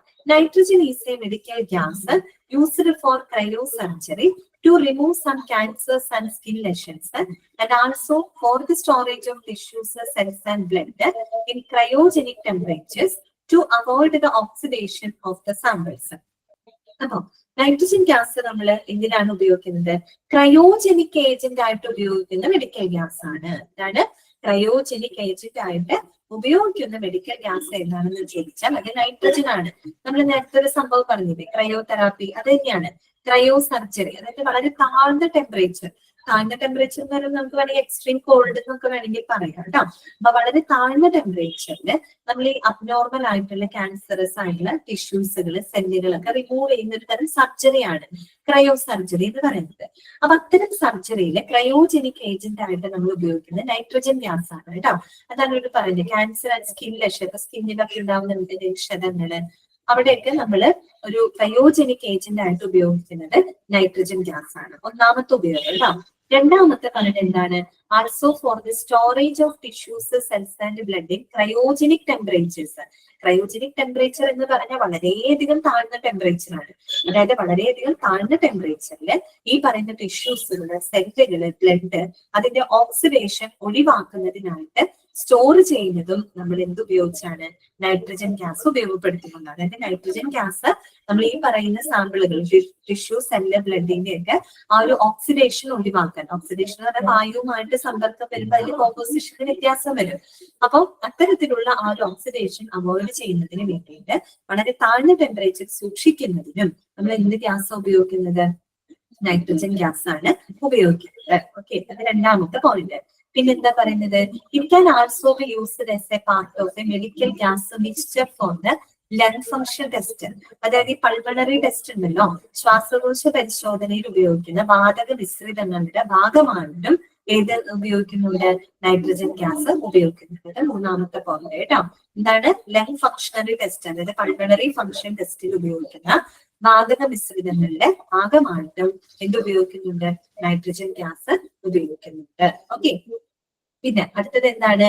Nitrogen as a gas is used to power tools in places where they do not have an instrument air. അതായത് സാധാരണ വായു ഇല്ലാത്ത സ്ഥലത്ത്, ഇൻസ്ട്രുമെന്റ് എയർ ഇല്ലാത്ത സ്ഥലത്ത് ഈ പറയുന്ന ചില ടൂളുകള്, ചില മെഡിക്കൽ ഡിവൈസസിനെ പവർ ചെയ്യുന്നതിന് വേണ്ടിയിട്ടും നമ്മൾ എന്ത് ഉപയോഗിക്കുന്നുണ്ട്? നൈട്രജൻ ഗ്യാസ് ഉപയോഗിക്കുന്നുണ്ട്. അപ്പൊ 4 ഉപയോഗങ്ങളാണ് പറഞ്ഞത് കേട്ടോ. ഒന്ന്, ക്രയോജനിക് ഏജന്റ്, ക്രയോ സർജറിയിൽ ഉപയോഗിക്കുന്നുണ്ട്. രണ്ടാമത്തത് ഈ പറയുന്ന ടിഷ്യൂ, സെല്ല്, ബ്ലഡ് അതൊക്കെ ഓക്സിഡേഷൻ അവോയ്ഡ് ചെയ്യാനായിട്ട് വളരെ ക്രയോജനിക് ടെമ്പറേച്ചറിൽ സ്റ്റോർ ചെയ്യുന്നതിനും നമ്മൾ നൈട്രജൻ ഗ്യാസ് ഉപയോഗിക്കുന്നുണ്ട്. പിന്നെ ലങ് ഫംഗ്ഷൻ ടെസ്റ്റിന്റെ വാതക മിശ്രിതങ്ങളുടെ ഭാഗമായിട്ട് നൈട്രജൻ ഗ്യാസ് ഉപയോഗിക്കുന്നുണ്ട്. അതുകൂടാണ്ട് ഇൻസ്ട്രുമെന്റ് എയർ ഇല്ലാത്ത സ്ഥലങ്ങളിൽ മെഡിക്കൽ ടൂൾസുകൾ പവർ ചെയ്യുന്നതിനും ഏതാണ് ഉപയോഗിക്കുന്നത്? നൈട്രജൻ ഗ്യാസ് ആണ് ഉപയോഗിക്കുന്നത്. അപ്പൊ 4 ഉപയോഗങ്ങളാണ് കേട്ടോ. ഇനി നോക്കാം. Most of the time it comes from a multiple of cylinders and is piped at pressure with an alarm system on the source and on the inside. കൂടുതലും നമ്മൾ ഈ പറയുന്ന നൈട്രജൻ ഗ്യാസ് സിലിണ്ടറുകളിലൂടെയാണ് നമ്മൾ ഹോസ്പിറ്റലിൽ സംഭരിച്ചു വെക്കുന്നത്. അപ്പൊ നമ്മൾ കാർബൺ ഡയോക്സൈഡ് ടാങ്കിലാണെന്ന് പറഞ്ഞില്ലേ, നൈട്രജൻ ഗ്യാസ് പൊതുവെ സിലിണ്ടറിലായിട്ടാണ് നമ്മൾ സ്റ്റോർ ചെയ്ത് വെക്കുന്നത്. And is piped at pressure. പിന്നെ ഒരു പ്രത്യേക പ്രഷർ മെയിൻറ്റെയിൻ ചെയ്തുകൊണ്ടാണ് നമ്മൾ ഈ നൈട്രജൻ ഗ്യാസിനെ പൈപ്പ് ലൈൻ സംവിധാനങ്ങളിലൂടെ കടത്തിവിടുന്നത്. നൈട്രജൻ മാത്രമല്ല കേട്ടോ, എല്ലാ മെഡിക്കൽ ഗ്യാസുകളെ ഒരു പ്രത്യേക പ്രഷർ മെയിൻറ്റെയിൻ ചെയ്തുകൊണ്ടാണ് നമ്മൾ പൈപ്പ് ലൈൻ സംവിധാനങ്ങളിലൂടെ കടത്തിവിടുന്നത്. അതും വിത്ത് ആൻ അലാം സിസ്റ്റം അതിന്റെ source and on the use ആയിട്ട്. പിന്നെ നമ്മൾ അലാം സിസ്റ്റം വെക്കും. അതിന്റെ സോഴ്സ് എവിടെ നിന്നാണോ അത് സോഴ്സ് ചെയ്യുന്നത്, സപ്ലൈ ചെയ്യുന്ന ഭാഗത്തും പിന്നെ ആ ഗ്യാസ് ഉപയോഗപ്പെടുത്തുന്ന യൂസ് സൈറ്റിലും എന്ത് വെക്കും? അലാം സിസ്റ്റങ്ങൾ വെക്കും. അതൊക്കെ ഇനി പഠിക്കുന്നുണ്ട്. അലാം സിസ്റ്റം വെക്കുന്നത് വേറൊന്നുകൊണ്ടല്ല, ഈ മെഡിക്കൽ ഗ്യാസ് പൈപ്പ് ലൈനിലൂടെ കടന്നു പോകുമ്പോൾ അതിൽ പ്രഷറിൽ എന്തെങ്കിലും വേരിയേഷൻസ് ഉണ്ടോ, അല്ലെങ്കിൽ എന്തെങ്കിലും ഫ്ലക്ച്വേഷൻസ് ഉണ്ടാവുന്നുണ്ടോ എന്നൊക്കെ അറിയുന്നതിന് വേണ്ടിയിട്ടാണ് നമ്മൾ ഇങ്ങനെയുള്ള അലാം സംവിധാനങ്ങളൊക്കെ ഉപയോഗിക്കുന്നത്. നമ്മൾ പറഞ്ഞല്ലോ, ചില പ്രത്യേക പ്രഷർ മെയിൻറ്റെയിൻ ചെയ്തിട്ടാണ് ഈ ഗ്യാസിലേക്ക് നമ്മൾ പൈപ്പ് ലൈനിലൂടെ കടത്തിവിടുന്നത്. പൈപ്പ് ലൈനിലൂടെ കടന്നു പോകുമ്പോൾ നമ്മൾ അറിയുന്നില്ല, എന്തെങ്കിലുമൊക്കെ വേരിയേഷൻ ഉണ്ടാകുന്നുണ്ടെങ്കിൽ നമുക്ക് അറിയാൻ പറ്റില്ല. അപ്പൊ എന്തെങ്കിലും വാരിയേഷൻ ഉണ്ടാകുന്നുണ്ടെങ്കിൽ ഫ്ലക്ച്വേഷൻസ് ഒക്കെ അറിയുന്നതിന് വേണ്ടിയിട്ടാണ് നമ്മൾ ഈ അതിന്റെ സോഴ്സ് സൈറ്റിലും അത് ഉപയോഗിക്കുന്ന യൂസ് സൈറ്റിലും എന്ത് വെക്കുന്നത്, അലാം സിസ്റ്റംസുകൾ വെക്കുന്നത്. ഓക്കെ, ക്ലിയർ ആയല്ലോ? അപ്പൊ നമുക്ക് ഇന്നത്തെ ക്ലാസ് വൈൻഡപ്പ് ചെയ്യാം. അൺമ്യൂട്ട് ചെയ്തിട്ടുണ്ട് കേട്ടോ. ഇന്നത്തെ ക്ലാസ്സിൽ എന്തെങ്കിലും ഡൗട്ടുകളോ ഉണ്ടെങ്കിൽ ചോദിക്കാം.